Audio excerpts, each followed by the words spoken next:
Amis, bonjour, coucou les amis, bonjour. Je suis encore là aujourd'hui pour que nous réalisons une nouvelle recette.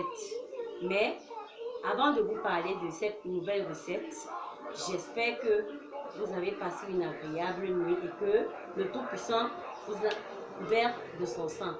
Alors, mes amis, je voudrais que vous, toutes les femmes, vous vous abonniez beaucoup plus dans ma page.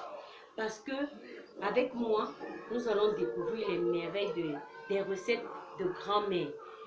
Tout simplement, mes copines, nos recettes seront réalisées tout simplement avec des condiments très simples. Nous ne compliquons rien. Nous voyons beaucoup de cuisine où les femmes compliquent telle chose, compliquent maman.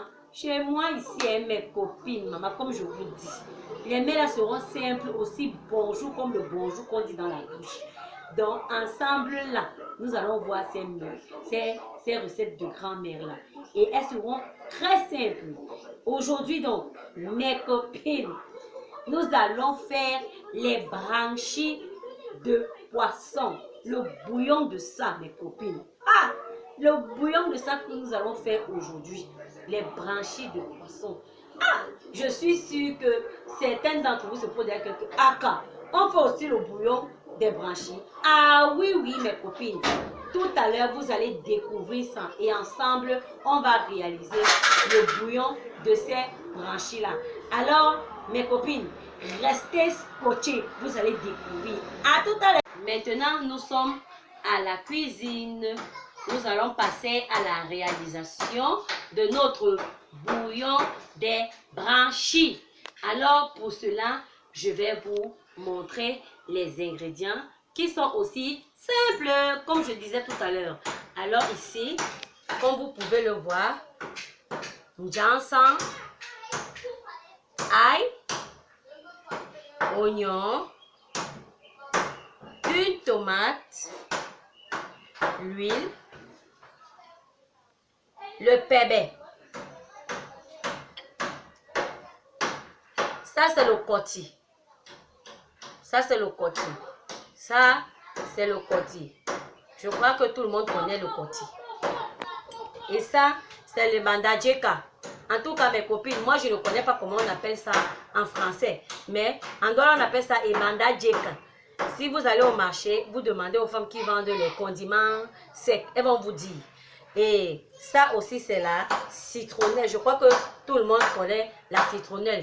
Depuis que le corona est venu au Cameroun, maman, on boit la citronnelle. Bon, voici la citronnelle là. Et on se sert aussi de ça pour faire la cuisine. Donc, vous allez voir comment nous allons utiliser ça. L'huile, le sel. Ici, là, comme vous voyez dans cette assiette-ci, ce sont les branchies de poisson que j'ai mis assaisonner avec d'abord du sel et le citron, comme vous pouvez le voir. Et ensuite, j'ai laissé reposer 15 minutes. Et j'ai mis de l'eau tiède. Mais pas l'eau chaude, maman. Si vous mettez l'eau chaude, ça va devenir poto-poto. J'ai dit l'eau tiède. Donc, c'est l'eau tiède que j'ai mis à l'intérieur. Maintenant, je vais vous montrer comment on va laver notre poisson. Mais les condiments, nous allons écraser ça à la pierre de préférence. Mais celles qui ne peuvent pas, vous faites ça au moulinex. Mais moi, je vais vous montrer comment je vais passer ça à la pierre. Parce que vous savez, entre le moulinex et la pierre, c'est deux goûts différents. Alors, je vais vous montrer comment on lave les branchies de poisson. Parce que c'est délicat. Maintenant, je vous montre comment on lave les branchies. Surtout de préférence, ne prenez pas les branchies des petits poissons. Hein. C'est les branchies des moyens poissons, comme vous pouvez voir ça là. Et maintenant, je vous montre comment vous allez prendre de la peine pour laver ça. Mais ce n'est pas facile, mais c'est du bon. Vous voyez, on prend la peine de bien racler. Comme vous voyez là, on racle bien. On enlève le sang là. Voilà. Vous voyez, on enlève bien. On vient ici de ce côté aussi. On enlève. Prenez bien la peine de laver au méco, pardon. Voilà. Vous voyez comment la saleté sort là-dedans. Voilà. Vous lavez comme ça. Très bien. Ainsi de suite. Maintenant, nous allons passer sur la pierre pour écraser nos condiments. Mais pour celles qui ne peuvent pas, elles peuvent écraser au moulinex. Mais je vous montre comment on doit écraser ça sur la pierre. Mais sachez que le goût est différent. Mes chères sœurs, je vous assure, écrasez sur la pierre et vous allez me dire.